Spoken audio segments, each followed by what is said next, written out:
Merhabalar, YouTube kanalıma hoş geldiniz. Ben Betül Uzunoğlu. Size bugün muhteşem bir çantanın yapılış videosuyla geldim. Şöyle çantayı ekrana sığdıramadığım için sandalyeye çıktım artık. Sizlere böyle göstermek istedim. İsterseniz yanlarını içe doğru katlayarak da kullanabilirsiniz. Instagram'da, Pinterest'te oldukça popüler bir çanta. Bambu çanta sapı kullandım. Çanta oldukça kullanışlı, iç hacmi geniş. Gayet bütün eşyalarınızın sığabileceği hem günlük hem de plajda kullanıma uygun bir çanta oldu. Gerçekten bakın filenin yapısı, sık iğnelerimiz ve bambu çanta sapı çok yakıştı bu modele. Size şimdi astar detaylarını da göstermek istiyorum. Şöyle içini göstermeden önce ölçülerini vereyim. Bakın çantanın gövde yüksekliği 30 santim. Şuradan diğer tarafa kadar genişliği 67 santim yapıyor arkadaşlar. Burası da gayet kolda taşımak için uygun bir boşluk yaptık. Şöyle hemen astarını da göstereyim sizlere. Bakın oldukça geniş bir iç hacmi var. Dakketen kumaş kullandım ve bu şekilde çıçıklarımı örerek çantama sabitledim. Tüm detayları sizlere bu videoda aktarmaya çalıştım. Bu çıt-çıtın örgüsünü detaylı bir şekilde bu videoda anlatmadım. Çünkü YouTube kanalımda bir önceki videolarda birçok kez gösterdim. İsterseniz o videoları ziyaret ederek nasıl örüp sabitlediğimi izleyebilirsiniz. Bu şekilde de bir astarı var. Bakın ben şu görüntüyü çok sevdim. Yanlara içe katladığınız zaman çantanın çok tatlı bir yapısı oluyor. İsterseniz bu şekilde de kullanabilirsiniz. Çantamı detaylı bir şekilde sizlere bu videoda aktarıyor olacağım. Sizden tek isteğim kanalıma abone olmanız, yorum ve beğenilerinizle bana destek olmanız. Kanalıma abone olmak ücretsizdir hanımlar. Sizlere ücretsiz bir şekilde birçok çantanın yapılış videosunu aktarıyorum. Malum bizim de bu etkileşimlere, erişimlere ihtiyacımız var. Sizler beğenirseniz, abone olursanız, yorum yaparsanız biz bu işleri ilerletebiliyoruz. Sizin desteğiniz olmadığı sürece ben buralara boşuna video atıyorum demektir. Desteğiniz çok çok kıymetli. Şimdi malzemelere geçelim. Malzemeler 3,5 mm tığ kullanacağım ve çile halinde satın almış olduğum kağıt ipten kullanacağım. Bakın ip miktarını bilmiyorum ama tahmini söylemek gerekirse 400-500 gram ağırlığında gitmiştir diye düşünüyorum. Çünkü çok büyük bir file parçası örüyoruz. Bu şekilde bambu çanta sapı kullandım. Bunları Prestij Boncuk'tan temin edebilirsiniz. İçinde bu şekilde deri çıt çıt var ve dakketen kumaş kullandım hanımlar. Malzemeler de bu kadardı. İpimi parmağıma doladım. 3,5 milimetrelik tığımı da aldım. Şöyle bakın küçük bir halka yapıyorum. Kısa ipim altta kalıyor. Tığımı içinden geçirdim. Parmağımdaki ipi içinden çıkararak bir tane ilmek oluşturdum. Şimdi burada istediğim uzunluğa gelene kadar zincir çekmeye başlıyorum. Zincirleriniz çok dar da olmasın, çok bol da olmasın. Normal. Şöyle bakın. Tığdan nasıl çıkıyorsa rahat bir şekilde. Belli bir uzunluğa kadar böyle zincir çekip geliyorum. Şimdi zincirlerimi çektim geldim. Toplamda kaç santim yapıyor? Şöyle size de göstermek istiyorum. El ölçülerimiz farklı gelebilir. 1-2 santim. O önemli değil. Şöyle bakın toplamda 42 santim uzunluğunda zincir çekmişim. Zincirlerimiz ne çok sıkı ne de çok gevşek olmalı. Evet, şimdi belli bir uzunluğa kadar zincirimi çektim geldim. Son yapmış olduğum zincirin içine batıyorum. Fakat ipimin çıktığı yer değil de tığımın üzerinde şöyle son zincirimin 2 tane ipi kalacak. Şöyle bakın. Altta tek, 2 tane ipi üstte. Yani burada amaç şu iple aynı yerden çakışmamak yani. Şöyle bir tane ilmek çıkardım. Ve bir tane sık iğne yapmış oldum. Burada tekrardan ilk baştaki şu ilmeğin içine batıyorum. Sadece ona bakın. Battım, ipi doladım tığıma. Yeniden sık iğne. Tekrardan şurada en sağda gözüken sık iğnenin içine battım. Ve bu şekilde biraz uzattım. 3 kere bunu yaptık. Bir tane zincir çekiyorum. Tığımın başına doladım. Bakın hemen şöyle göstereyim. Bir sonraki zincir şurası. Bir sonraki zincirin içine batıyorum. Bir tane ilmeğimi kapattım. Sonra ikisini kapattım. Sonra ikisini kapatarak üçlü trabzan yaptım. Şimdi tekrar bir zincir çekiyorsunuz. Tığımın başına bir kere doluyorum her zaman. Hemen zincir atlamadan sıradaki zincirin içine batarak ilmek çıkardım. Birini kapattım. İkiliyi kapattım. İkiliyi kapattım. Bir zincir, tığımın başına bir kere doladım. Hemen yanındaki zincirin içine batıyorum. 1 2 3. Bir zincir, tığın başına doladım. Zincir atlamıyorum hiçbir zaman. Bu sırada 1 2 3 seferde ilmeklerimi topluyorum. Bir zincir, sıradaki zincirin içine batıyorum. 1 2 3. Bir zincir, sıradaki zincire batıyorum. 1 2 ve 3. Şöyle elimizle düzeltiyoruz her zaman. Bu şekilde burada zincir atlamadan devam ediyoruz. Üstte aralara bir zincir çekip üçlü trabzanlar yaptığımız için burası daha bol bir şekilde devam edecek. Bütün zincirlerime batarak aynı işlemi yapıyorum. Sıramın sonuna kadar geleceğim. Evet, sıramızın sonuna kadar geldik. Son bir tane zincir boşluğum kaldı. Bir zincir çektim. Tığımın başına dolayıp 1 2 ve 3 seferde ilmeklerimi kapattım. Şimdi burada isterseniz aynı işleme ters çevirerek başlayabilirsiniz. Fakat ben örgünün düz kısmı, çantanın dışında hep düz kısmının gözükmesini istediğim için ters çevirerek devam etmeyeceğim. Bir zincir çekerek sıramı sonlandıracağım ve şu şekilde makasla bakın kesip ilmeğimi açıp sıkıyorum ve tekrardan örgünün başına geri dönüyoruz. Şimdi burada bir tane ilmek oluşturacağım.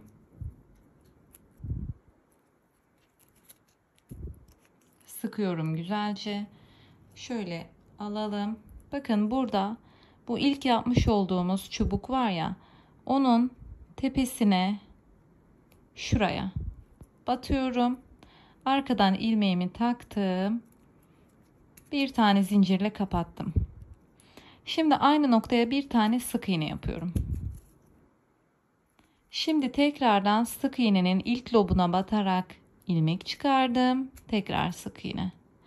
Tekrar şuradan ilk araya batarak ilmek çıkardım. Tekrar sık iğne. Bu şekilde bir üst sıraya geçmiş olduk. Arada bu sefer 2 tane zincir çekiyoruz ikinci sırada. Tığımın başına doladım.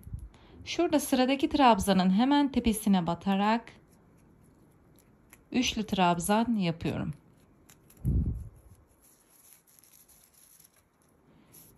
Şimdi tekrar göstereyim. 2 zincir. Tığımızın başına doladık. Şu ipi de bir yandan ilmeğimin arasında gizlemeye devam ediyorum. Şurada sıradaki trabzanın tepesine batıyorsunuz.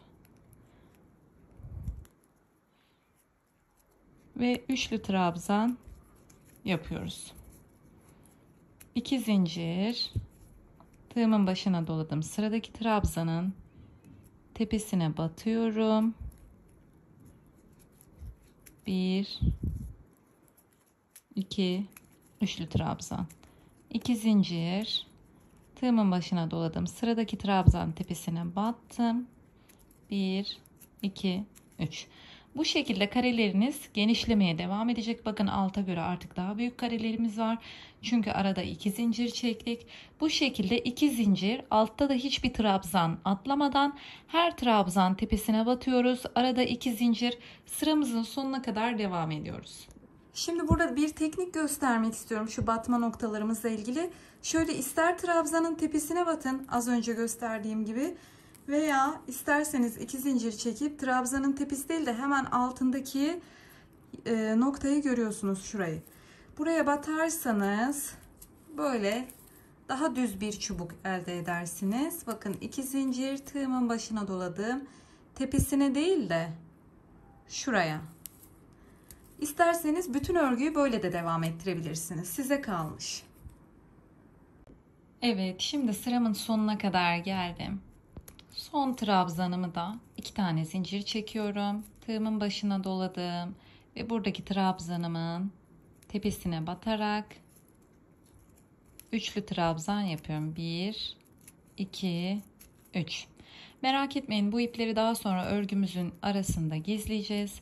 Bir tane zincir çekerek kısa bir şekilde ipimi kesiyorum. İlmeğimi açtım ve sıktım. Bu şekilde ikinci sırayı da bitirdim. Şimdi tekrar birlikte üçüncü sıraya başlayacağız son kez. Ve artık devamını sizin yapmanızı isteyeceğim. Çünkü teknik hep aynı şekilde gidiyor. Tekrar bakın, halkamı oluşturdum. İçinden tığımı geçirip bir tane ilmek çıkardım. Ve iyice sıktım. Şimdi alıyorum tekrardan en baştaki trabzanımın, bakın burada 1-2 tane zincir boşluğu var arada. Şu trabzanımın tepesine, şurada tepesi var, battım. 2 tane zincir boşluğuna batmayın lütfen. İlmeğimi arkadan aldım, öne taşıdım ve burada bir tane zincir çektim. Her zaman başlarken nasıl yapıyoruz? Bir tane sık iğne yapıyorum ve şuradan sık iğnenin içinden ortadan çıkıyorum. Bir tane daha sık iğne ve tekrardan son kez içinden batıp bir tane daha sık iğne olarak bir üst sıraya çıkmış bulunuyorum. Tekrardan burada arada 2 tane zincir. Tığımın başına doladım. Sıradaki trabzanımın tepesine batıyorum. Şu fazla kalan ipi de gizleyelim. 1 2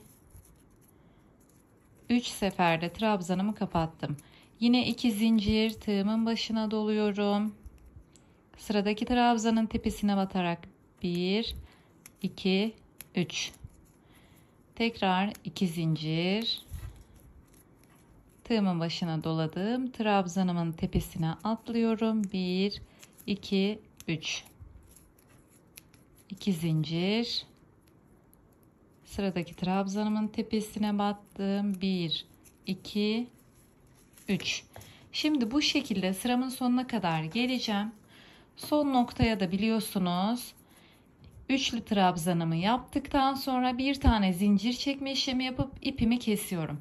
Daha sonra sıramın başına döndükten sonra şu trabzan görüntüsünü veren sık iğnelerin ortasına batma işlemini yaparak bir üst sıraya geçiyorsunuz. Yine arada 2 zincir, 1 trabzan, 2 zincir, 1 trabzan, 2 zincir, 1 trabzan olacak şekilde sıramızı sonlandırıyoruz.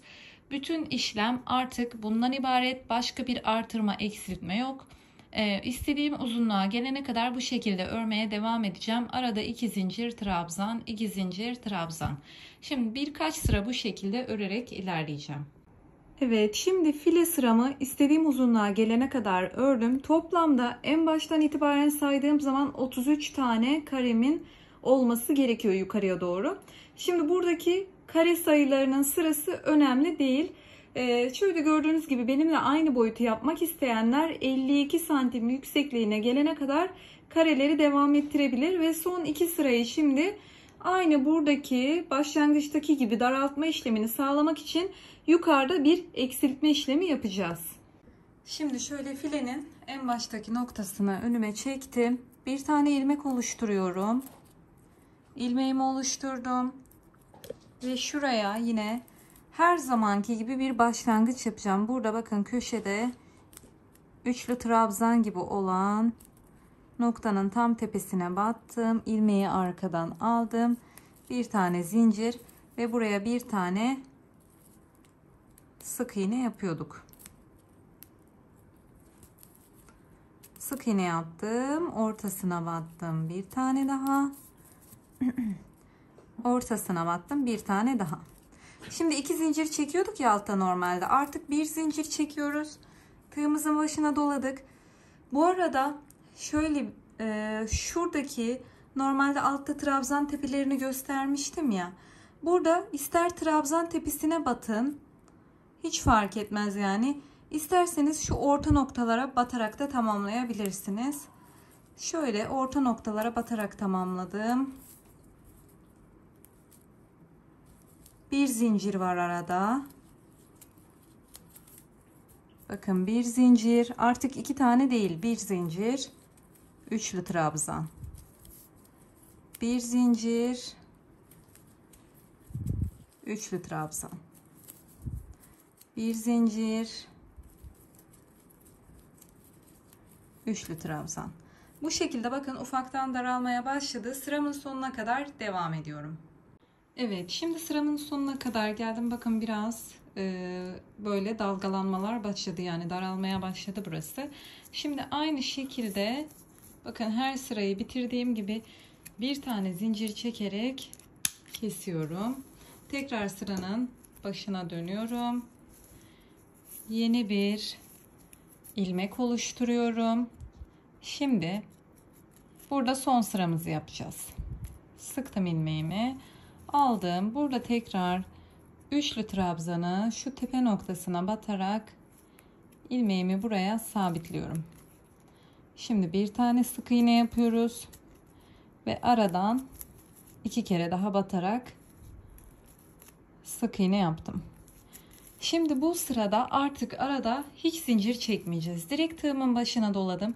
Sıradaki trabzanımın şu orta noktasına batıp üçlü trabzan yaptım. Tekrar tığımın başına doladım. Lütfen zincir çekmiyoruz. Üçlü trabzanın ortasına battım. Tığımın başına doladım. Direkt trabzan yapıyoruz. Böylece son sırayı da tıpkı başlangıç noktası gibi dar bir şekilde bitireceğiz. Bakın şöyle bir görüntüsü oluştu. Şimdi en alttaki noktaya bakalım. Bakın şurası en alttaki nokta. Görüntü bu şekilde. Şu da şimdi yaptığımız son sıra burası. Sıranın sonuna kadar sadece üçlü trabzan yaparak bitiriyorum. Sıramın sonuna kadar geldim. Bu şekilde gözüküyor. Aynı diğer sıralarda olduğu gibi bir tane zincir çekiyorum. İpimi kestim. İlmeğimi açtım ve asıldım. Şimdi sırada gelelim örmüş olduğumuz parçamızı ütülemeye. Genel olarak parçamız bu şekilde gözüküyor ütülemeden önce. Şimdi ütüleyip düzeltelim. Bakalım nasıl bir görüntüsü olacak. Burada ütülerken önemli olan şu alttaki ve üstteki dar kısımları açtırmadan, olduğu gibi yani esnetmeden, neyse o şekilde ütüleyip halledeceğiz. Örgümün düz kısmı bana bakıyor. Şöyle bakın, ütü masamda düzelterek ütüleme işlemini yapacağım. Kutularımın, karelerimin düzgün gözükmesini istiyorum.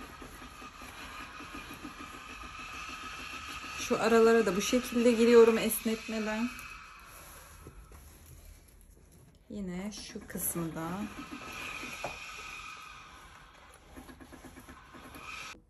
Evet, ütüleme işlemini de yaptım, geldim. Bakın örmüş olduğum parça bu şekilde gözüküyor. Şimdi sırada gelelim sık iğnelerle çantamızın etrafını toplamaya. Şöyle filelerin düz kısmı sizden tarafa bakacak. Şöyle yapalım. En son bırakmış olduğumuz sıra var ya, çekmiş olduğum zincir alta kalsın. Üst tarafta en son bitirmiş olduğum şu üçlü trabzan noktasından başlayalım.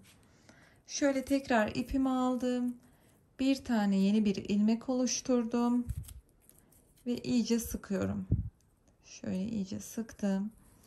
Burada bakın en son sırayı yaparken yapmış olduğum şu tekrar üçlü trabzanın tepesine batıyorum. Aldım içeri. Bir tane zincirle sabitledim. Ve bulunduğum noktaya bir tane sık iğne yaptım.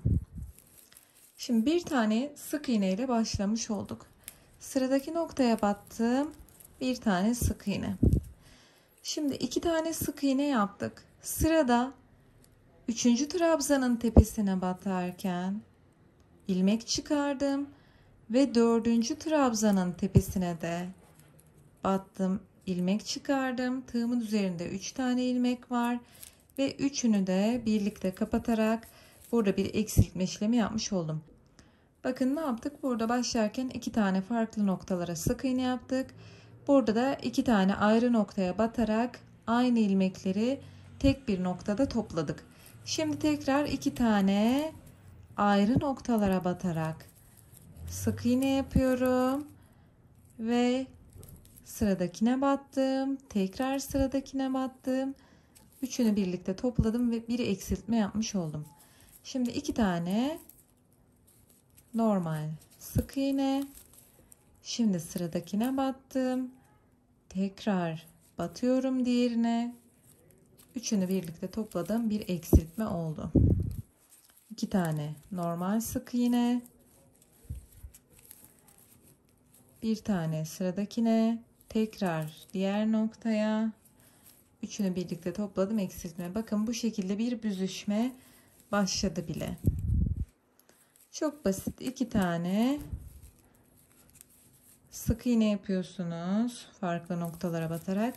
Yine farklı noktalara batarak bakın toplamadan bu şekilde 3 tane tığınızın üzerinde ilmek çıkarıyorsunuz. Ve bütün ilmekleri kapatıyorsunuz. Eksiltme yapmış oluyoruz. Her 2 sık iğneden sonra bir eksiltme yapacaksınız. Şöyle sıramızın sonuna kadar bu işlemi yaparak devam edelim. Sıramın sonuna kadar geldim. Bakın burası iyice toplandı. Şimdi gördüğünüz gibi son 3 tane sık iğnem kaldı. Bir öncekinde eksiltme yapmışım. Burada artık son 3'üne eksiltme yapmadan devam ediyorum. 2. Şimdi üçüncüyü de buraya battım. Şimdi buraya son noktaya bir tane daha batıyorum ve tekrardan bir tane daha. Yani bu son noktaya toplam 1, 2, 3 tane sık iğne yapmış oldum. Şimdi gelelim şu kenar kısımlara. Burada fazla ipler de var. Onları da kapatacağız. Şöyle aşağıya doğru yatırıyorum. Şöyle görmüş olduğunuz karelerin şu kısımlarına hepsine ikişer tane sık iğne yapacağım. İlk kutudan başladım. Şu ipleri sık iğnelerin arasında gizleyerek devam ediyorum. Alttaki kutuya ikinciyi yaptım. Tekrar bir alt kutuya geçtim. 1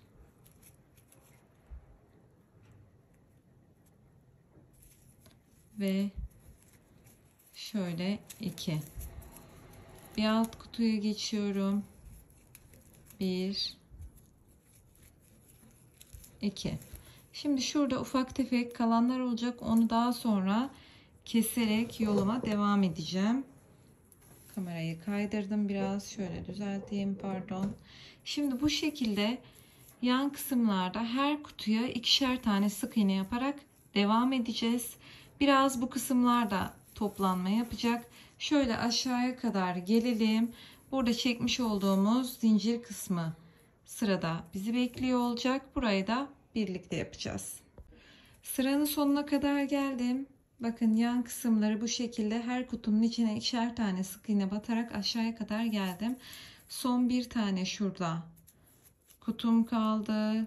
Şimdi ipleri de örgümün içine alarak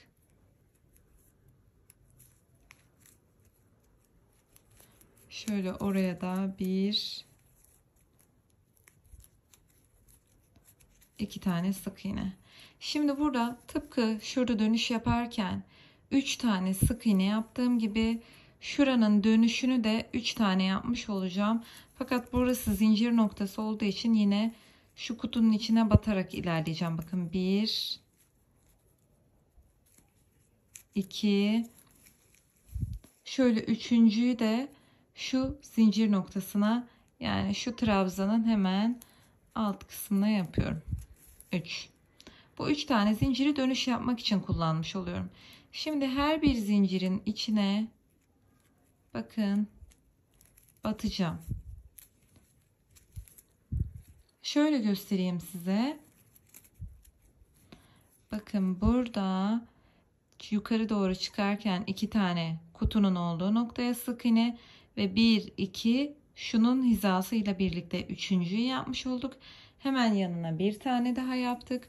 Bakın burada da yine aynı şekilde şöyle göstereyim. 1 2 sık iğne, 1 2 3 tane dönüş için ve bir tane trabzanın tepesine yapmış olduk. Şimdi burada da bakın 2 tane şu trabzanın tepesi ve diğer trabzanın tepesine battıktan sonra bir tane sıradaki zincire tekrar bir tane daha batarak 3 tane ilmek oluştu ve eksiltme yaptım. Şimdi sıradakine bir sık iğne, tekrar bir sık iğne ve şimdi eksiltme yapıyoruz. 1 2. Burası ve şu yukarıda aynı eksiltme yaptığımız sıra çantamızın ağız kısmı olduğu için buraya ne yaptıysam ağız kısmına karşı tarafa aynısı, buraya yan kısmı ne yaptıysam karşı yan kısma da aynısını yapmak durumundayım. Şöyle tekrar devam edeceğim. Eksiltme yaptım. Şöyle bir sonrakine bir sık iğne, tekrar bir sonraki zincirin içine batarak bir sık iğne ve bir tane eksiltme yapıyoruz. Bir sık iğne, bir sonrakine de bir sık iğne ve bir tane eksiltme yaptım. Bu şekilde eksiltme yaparak bu zinciri çektiğimiz noktayı da tamamlıyoruz. Tekrar köşe noktasına geliyorsunuz. Bakın buraya bir tane yaptıktan sonra şöyle buraya 3 tane ile son noktaya 3 tane batarak 2 tane sık iğne ile buraya atlıyorsunuz. Ve yan kısımlardaki bu kutuların her birinin içine ikişer tane sık iğne batarak şu en başta sık iğne yaptığımız noktaya kadar geliyorsunuz.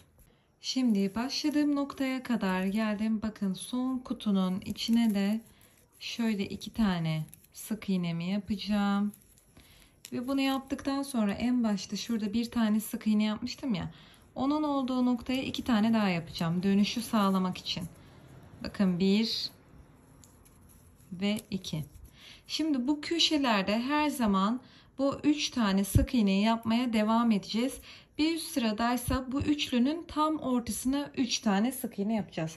Şimdi burayı karıştırmamak için dilerseniz hani ben karıştırmam ama şöyle size anlatırken daha belirgin olmasını istiyorum. Bakın şöyle bir ilmek belirleyiciyle bir üst sıraya geçtiğim zaman buraya 3 tane yaparak noktalayacağım. Şimdi burası aynı zamanda benim başlangıç noktam. Şimdi gelelim. Bakın burada tekrardan bir tane sık iğne yaptım. Ve bir sonrakine ikinci, bir sonrakine 3. Şimdi şöyle yapalım. Bakın altta 3 tane sık iğne vardı ya. Şu yeşil olan ortadakiydi değil mi? 1, 2 ve 3. Bu üçlüden sonra saymaya başlayalım. Yani 1, 2 tane yaptık üçlüden sonra. 3, 4, 5, 6, 7. Şimdi 8.'yi yaparken bakın bir tane battım, bir tane daha battım. Burası çantamın ağız kısmı oluyor. Bakın 7 tane tek sık iğne, bir tane eksiltme. Şimdi tekrardan 1, bakın 2, 3, 4, 5, 6, 7 tane tek sık iğne, şöyle bir tane eksiltme. Bakın burayı da bu şekilde tamamlayacağız. Tekrar 7 tane yan yana tek yapıyorum. 2, 3, 4, 5, 6 ve 7. Şimdi bir tane eksiltme yaptım. Bakın çantamın ağız kısmını bu şekilde tamamlayacağım. Yanlara geldiğimiz zaman yanlarda şu an hiçbir şekilde eksiltme yok. Şöyle bakın, burada şuraya kadar 1, 2, 3 tane dönüş var ya. Buraya kadar bir gelelim, devamını anlatacağım size. Şimdi bakın, ben sıramın sonuna kadar geldim. 7 tane tekli bitirmiş oldum. Şurada aynı noktaya battım. Tam köşede 3 tane sık iğneye kadar bu şekilde geldim. Burada kaç tane tekli bitirmiş olduğunuz hiç önemli değil. Belki burada bir eksiltme yaparsınız. İşte 4 tane tek sık iğne ile bitirirsiniz. Veya 5 veya işte 7 veya 8. Burada son, yani en yakın son eksiltmeden sonra başka eksiltme yapmayalım. Şimdi burada dönüşte 3 tane sık iğne var. Bakın, birincinin tepesine bir tane, ortadakine 1, 2. Şimdi buraya da bir ilmek belirleyici takalım. Bakın 2 tane yaptım aynı noktaya ve 3. Şimdi burada 3 tane aynı noktaya battım ya. Ortadaki, yani şu taktığım ilmeğe bir üst sırada 3 tane yapacağız. Bu şekilde dönüşü sağlayacağız. Şimdi bu kenar kısımları hiçbir şekilde bir eksiltme yapmadan aşağıya kadar iniyorum. Bakın, her birine birer tane batarak burayı devam ettiriyorum. Şuraya, köşeye geldiğiniz zaman bakın, 1, 2 tane kutunun kenarına yapmış olduğum sık iğne ve 1, 2, 3 tane. Yani şuraya 3 tane sık iğne yapacaksınız şunun içine. Daha sonra 3 tane yaptıktan sonra buraya saymaya başlayın. 1, 2, 3, 4, 5, 6, 7 tek. Daha sonra bu ikisini birlikte toplayarak bir eksiltme.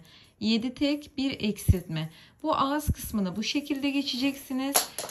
Ve tekrar yan kısmı, burada tekrardan köşeye de 3 tanenin ortasına 3 sık iğne. Burayı da dümdüz her birine birer tane batarak bakın başladığımız noktaya kadar geliyoruz. Sıramın sonuna kadar geldim ve çantamın gövdesini bakın bu şekilde ikiye katladığım zaman şeklinin yavaş yavaş ortaya çıktığını görüyorsunuz. Burayı birkaç sıra daha sık iğne yaparak eksiltmelerle şöyle biraz daha toparlayacağız ve istediğimiz görüntüyü elde edeceğiz. Şimdi bakın, yeşil ilmek belirleyicinin olduğu, yani başlangıç noktasına kadar geldim.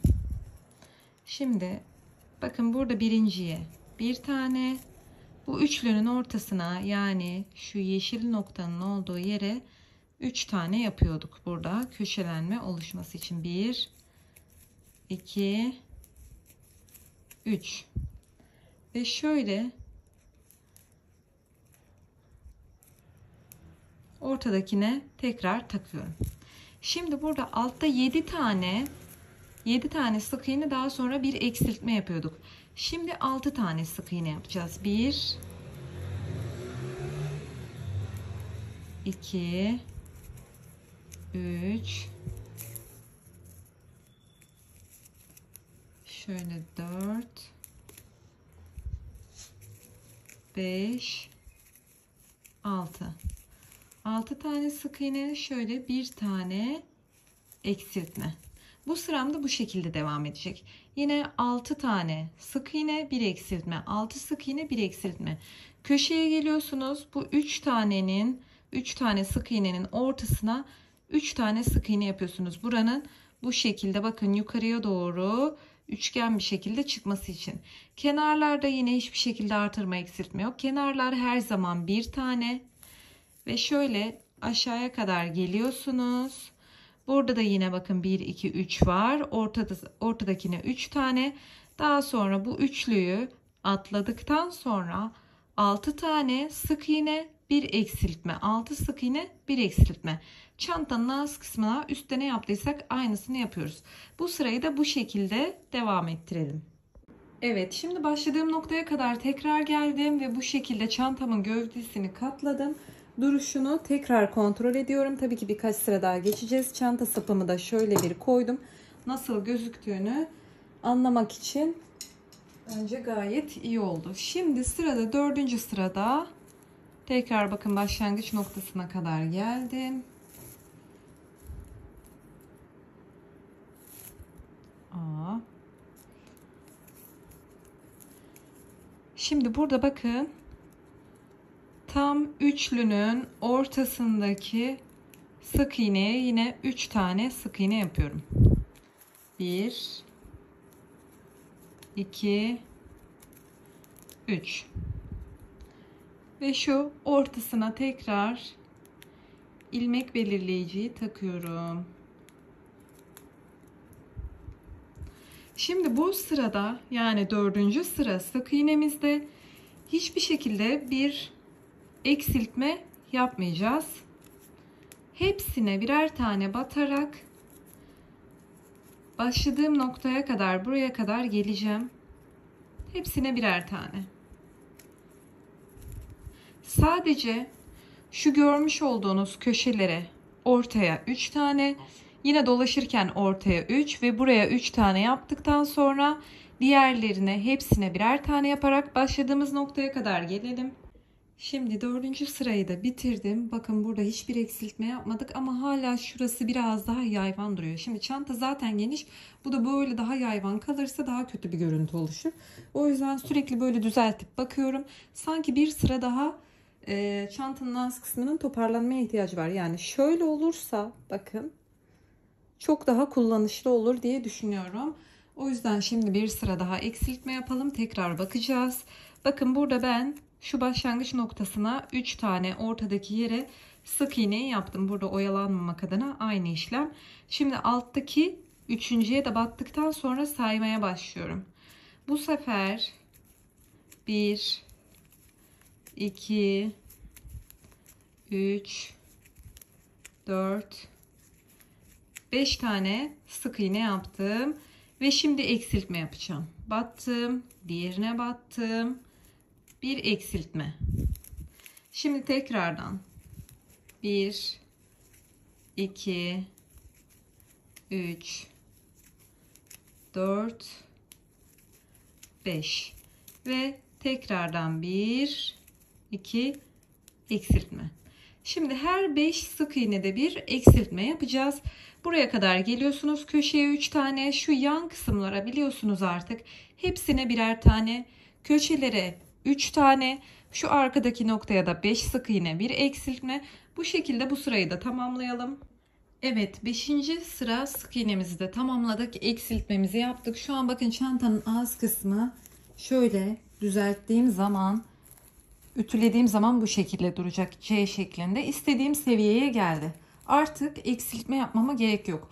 Olur ya sizin el ölçünüzden kaynaklı veya çekmiş olduğunuz zincir sayısından kaynaklı burası daha geniş olursa, daha böyle C şeklini getirmek için yine 4 sık iğne bir eksiltme yapmayın. Hani o zaman daha dar olabilir. Yine aynı sayı üzerinden eksiltmelerle halletmeye çalışırsınız. Mesela en son 5 sık iğne bir eksiltme yaptık ya. Baktınız hala dönmedi. Tekrar 5 sık iğne bir eksiltme yaparsınız. Yani az az. Şimdi sırada bakın 6. sırayı da hiçbir şekilde eksiltme yapmayacağım. Çünkü istediğim seviyeye geldi. Burada sadece eksiltme yapmış olduğum sıranın üzerini toparlamak için dümdüz bir sıra, hepsine birer tane batarak sık iğne yapacağım. Sıramın sonuna kadar geliyorum. Köşelere 3'er tane yapıyorsunuz biliyorsunuz. Evet, bakın şimdi son sık iğne sıramı da tamamladım. Çantamın ağız kısmı tam istediğim şekle geldi. Şimdi sırada bakın burada şöyle göstereyim. Başlangıçtaki ilmeğimin hemen bir öncesi, yani 1 2 3 tane sık iğnenin olduğu noktanın birincisine batıyorum. Son sırayı yapıyoruz. Kaydırma yaptım. Bakın bunu çıkardım. Şimdi bu kaydırma yaptığım yere takıyorum. Şöyle. Şimdi bu bakın birinciye yaptım. Tam köşedekine kaydırma. Üçüncüye de kaydırma. Artık köşeleri de birer tane batacağız. Çünkü bu son sıramız. Bu kaydırmayı artık çantamızın ağız kısmı daha estetik gözüksün diye yapıyoruz. Bakın batıyorum, kaydırma. Batıyorum. Kaydırma. batıyorum, kaydırma. Tamamen bu şekilde sıranın sonuna kadar, buraya kadar geleceğiz. Bakın köşelere de artık sadece bir tane, hepsine birer tane batarak kaydırmayı tamamlıyoruz. Sıramın sonuna kadar geldim. Kaydırma işlemini bitirdim. Bakın böyle çok güzel gözüküyor ve ipimi kısa olacak şekilde kestim. Şu başlangıç noktasına kadar geldik. Çıkardım. Şöyle ipimizi kesmiştik. Açıyorum burada direkt ve bir sonraki şöyle en başta yapmış olduğum kaydırmanın şöyle arkasından batıyorum. İpimi arkaya taşıdım. Şimdi sırada ipimin çıktığı şu ilmeğin ortası var ya, arkadan ortadan battım. Tekrar ipimi sardım, arkaya taşıdım ve şöyle elimle şeklini düzelterek bastırdım. Bakın burada bitirmiş olduğunuz nokta asla belli olmuyor. Şimdi bu fazla ipi şöyle aralardan aşağıya doğru çekeceğim.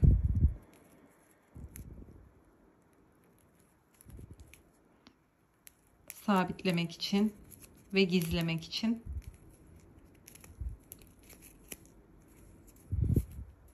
Biraz yakın çekiyorum ki, yani yakın ilmeklere batıyorum. İpim ortada çok gözükmesin diye. Daha küçük bir tığla yapacağım. Çünkü ilmeklerin içinden batamadım. Dilerseniz iğne yardımıyla da halledebilirsiniz.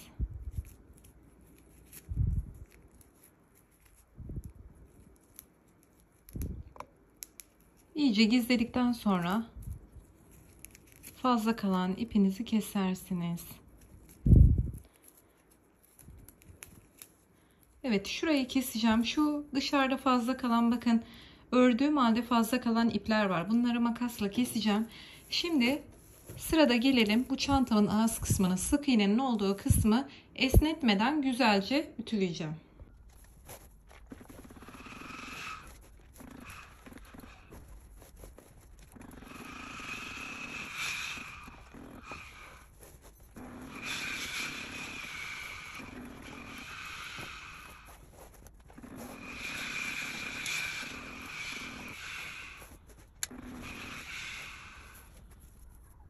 Şimdi çantamın ağız kısmını da ütüledim. Sıra geldik astarını dikmeye. Ben dak keten kumaş kullanıyorum. Daha sert, daha kalıplı bir yapısı var. Bu yüzden çantanın içinde çok kaliteli bir görüntü veriyor.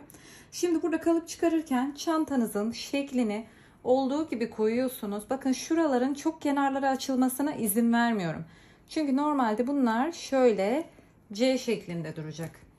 Şimdi burada kumaşı nasıl kesersem içine diktiğim zaman çantada o astarın şeklinde gözükecek. Eğer ağzı açık kalırsa astarını da o şekilde sabitlersem astar da aynı şekilde, çantanın görüntüsü de aynı şekilde duracak. Fakat bu şekilde elimle düzeltip toplayıp makinede bu şekilde dikersem çantanın görüntüsü bundan aşağıya kayamayacak.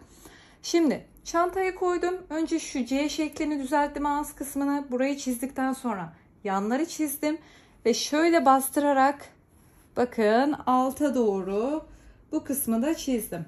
Böyle bir kalıp çıkardık.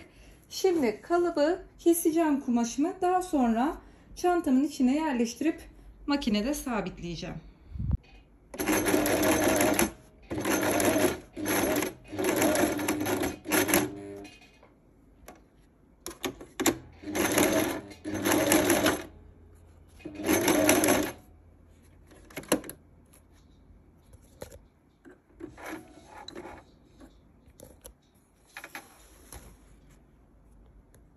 Şimdi astarımı şöyle kenar kısmını diktim. Bakın şurada katlayarak çantaya sabitleyeceğim için makinede çok yukarıya doğru girmedim. Bilginiz olsun. Ve içine de şöyle göstermek istiyorum. Dikdörtgen bir kumaş kestim çantanın boyutuna göre. Bir tane şöyle iç cep hazırladım. Şimdi bu iç cep çok aşağıda gibi gözükebilir fakat şöyle 1-2 santim zaten dikiş payı var katlayarak. Ve şuraya da çıt çıt yapmayı planlıyorum. Onun da etrafını örerek sabitleyeceğim. Yani cep çok yukarıda olmamalı ki hem çıtçıda hem dikiş payına yer kalsın. O yüzden bunları ayarlayarak hareket etmeniz önemli. Sonradan uğraşmayın diye söylüyorum. Bakın dikdörtgen bir kumaşı kestim. Bu şekilde sabitledim. Bir tane de kelebek figürü kullandım. Çantalarınızı daha özgün hale getirmek için buraya kelebek, boncuk, inci, dantel, şerit gibi herhangi bir aksesuarla süsleyebilirsiniz. Çıtçıda en son yapacağım. Şimdi çantamın içine yerleştirip katlayarak çantamın boyutuna kadar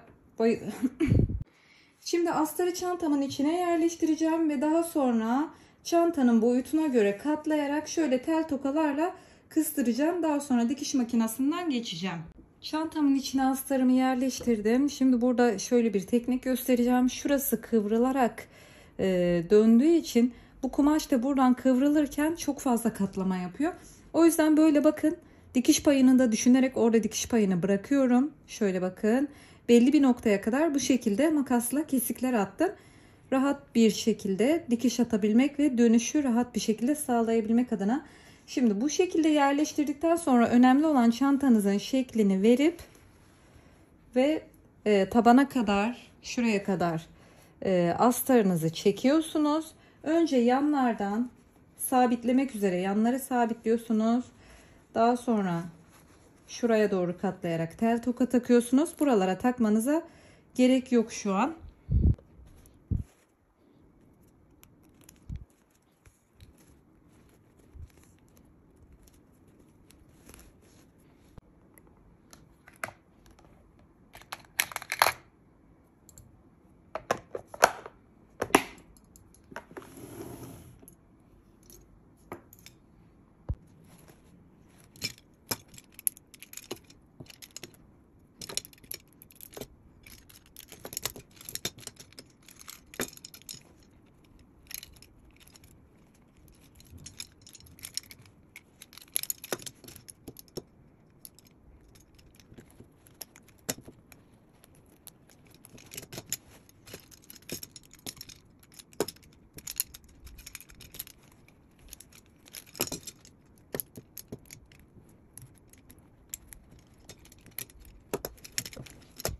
Evet, çantamızı tamamlamış bulunmaktayız. Bakın, ben çantam için bu şekilde bambu çanta sapı kullandım. Şuralara birer tane halka taktıktan sonra burada bakın 3 tane köşelerde sık iğnenin hemen altından halkalarımı geçirdim. Bakın astarı da bu şekilde gözüküyor. Hemen çanta çok büyük olduğu için tripoda takamadım. Şöyle bakın, dakketen kumaşımı çantama sabitledikten sonra çıçıdımın etrafına örgü yaptım. 3'er tane sık iğne ve bu şekilde ağız kısmına sabitledim. Oldukça güzel oldu bakın. Gerçekten kusursuz bir çanta oldu. Siz de örmüş olduğunuz çantaları Instagram adresim betul.fashion'da benimle paylaşabilirsiniz. Sizleri Instagram kanalıma da bekliyorum. Ayrıca YouTube kanalıma abone olarak yorum ve beğenilerinizle destek olmanız gerçekten çok kıymetli. Desteklerinizi bekliyorum. Görüşürüz. Sevgiyle kalın.